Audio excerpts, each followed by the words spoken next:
All right, Gisela. Whew, so much. Isn't it amazing? You guys enjoying it? Yeah. Right. Very good. All right, Gisela, how has your Christian faith influenced your leadership style and approach to team building throughout your successful 17-year career in real estate? Okay. Well, I hired a coach once when I've been doing real estate for 17 years, and I remember when I hired this coach in this very well-known real estate company, they said, do not mention your faith in your business. And I was like, wait, but I don't understand. Because at that moment of time, I was actually a new Christian. I was a new believer. I always believed in God. I always believed that God was with me, even as a little girl. And but as time went on, I walked away from God and got involved in the party life, like so many of us could easily do with the happy hours and etc.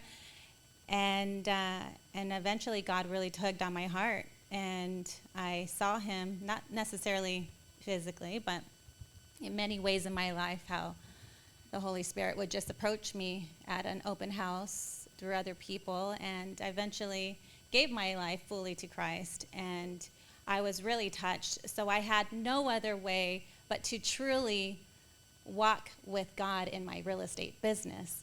So when a coach told me, do not bring your faith into your business, I could not understand that because God is with me everywhere. And I'll tell you the truth, because I almost got kidnapped once at an open house. And I remember when I was at this open house, there was these two creepy guys in a Scooby-Doo van, and they said, come and let me show you what we have in the van. And I'm like, yeah, right, like I'm going to go follow you. Like that's just a disaster waiting to happen. So I said, oh, no, it's okay, I'm here, and one guy goes upstairs. I actually walk outside, got on my phone, like I was going to call my boyfriend at the time, which is now my husband, but he was passed out taking his nap. And I ended up just, instead of calling 911 because I knew there wasn't enough time, I just got on the phone and I'm like, dear Lord, can you please help me? Can you please protect me? And sure enough, this car drove right by, made a U-turn, and the lady and her husband came to the open house, and they said, these two creep guys, they saw that they came, and they're all, oh, we got to go, and they just totally took off. And I said, thank you so much for coming to my open house. I said, why, what brings you here? She says, you know what, we're not here to buy a house. I told my husband, go back to that open house and go because we're supposed to be there. And I said, thank God for answering, being so obedient, because with your obedience, I was saved. And so, yes, I bring God into my business no matter what. I think that was a long story, but yeah. All right. Resilience is a crucial trait in the business world. Could you share an example of a challenging situation you faced in your real estate career and how your resilience helped you overcome it while leading and supporting your team? Okay, so resilience. I think all of us in business, no matter what business we're in, whether it's real estate or a clothing business, you have to have resilience, ladies. If you don't have resilience, you're not going to get back up when you fall. And you can't think too much about it. You can't dread too much about it. You just got to get yourself back up, and you got to keep on going. And that's one thing that I've really realized, especially when it comes to team building, because unfortunately, sometimes when you're a team leader, your own teammates tear you down when you're trying to lift them up. And that's happened to me, and it really hurts. But what I do, I lean on God again. And I said, Lord, you know what? You fight my battles and you take over. And resilience has gotten me through to the point where I had no idea that word even existed, as silly as that might sound, until one of my good friends, Tiffany, told me. She says, Gisela, you have resilience. I said, resilience? And I got my phone like I always do, and I Googled it. What does this mean? And then I said, oh, dang, that's such a good word for me. I love it. Yes, I have resilience. So, yes, you have to. You have to keep on going no matter what relationship, no matter what it is. Keep going, because we could tear ourselves down, which we automatically sometimes do. But when others do, sometimes even it hurts even more. So you got to get back up, because God didn't take time to make a nobody. He made a somebody, and that somebody is you. So you got to get up and go, because you have, like these other women have been saying on this panel, that we are an instrument, and we're called for a specific mission. So no matter what it is, you got to keep on going, because we're not done yet. The race is not over. Okay. All right. As a leader in the real estate industry, how do you integrate Christian values into your business practices and decision-making processes?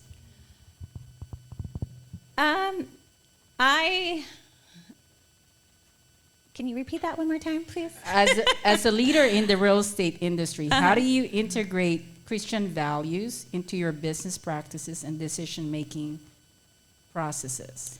Okay. You know what? I really just look at what I'm supposed to do. Like, is this good? Is this bad? The simple things in life, you guys, the simple measurements in life. Like, is this what I'm supposed to do? Is this what God's telling me to do? Is this going to be for this person? Is it something positive? In reality, anything that it has to do with really truly thinking about the decision in your life, I even go as silly as this might sound, I look in my closet and I said, God, what do you want me to put on? I have a listing appointment today. What do I wear? And I tell the girls this. And so with my values and knowing, I don't know if any of you know what the Proverbs 31 woman is. It's a book. You could Google her if you want, Proverbs 31 woman. It's an entrepreneur. It's a woman who wakes up very early in the morning.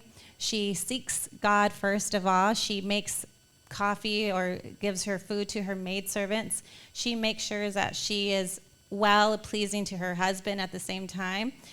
Her children will one day rise up and say, Mom, you are a blessing in my life.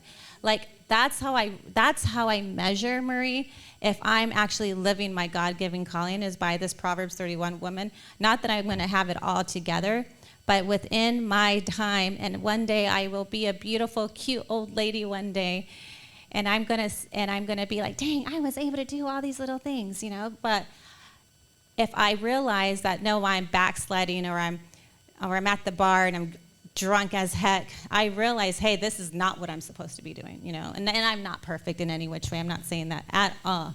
But you have to know your calling. You have to know exactly what are you supposed to do, what are you not supposed to do, and be very clear about yourself, because if not, you're cheating yourself out in life. Okay. All right. Here's the last question. You have 2.5 minutes here. Over the years, the real estate market has experienced various ups and downs.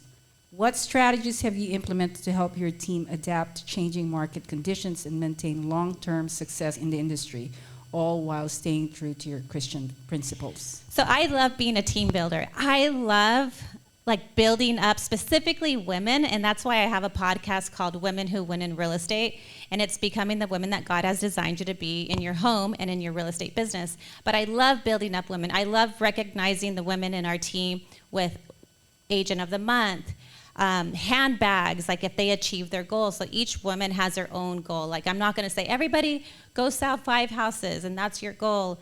But I actually find out, okay, Sonia, or what is your goal? How much do you want to make this year? And we work it backwards. Now that we know that this is what you have to do each month. And so actually helping that specific person achieve that goal, and your goal is going to be different. So now you're not competing with Sonia, because I don't want to I don't want my girls to compete against each other. I want you girls all to win. And so making sure that each woman in the team has their own goals, and making sure that they could achieve their goals. And if they do achieve your goals or their goals, they get recognized for their goals. So then I offer like a Kate Spade bag. I always give gifts that I want to receive, because there will be a time where maybe when someone doesn't get anything and I get to keep it, right? which doesn't really often happen once, but it did happen last month. So I got the Kate Spade purse, and I was like, oh, I'm so glad that I picked this one, you know? So, but it all comes down to recognition, you guys. We all love to be recognized. We love to know that what we are doing matters and makes a difference. And so I really try to highlight within that within my team, and speaking life into them. Like going back to, you said Christian values, like speaking like what is it that God designed you to be? Like maybe you shouldn't be in real estate. Maybe you've always wanted to be like a graphic designer. Like, let's do that. Like, how could I help you do that? And so ultimately, that's my heart. That's what I enjoy doing. And besides that, my husband and I, we flip properties. We renovate properties. We flip properties. And there's just so much goodness. But yeah. All right. Yeah. Well, thank you so much, Gisela. Thank you. All right.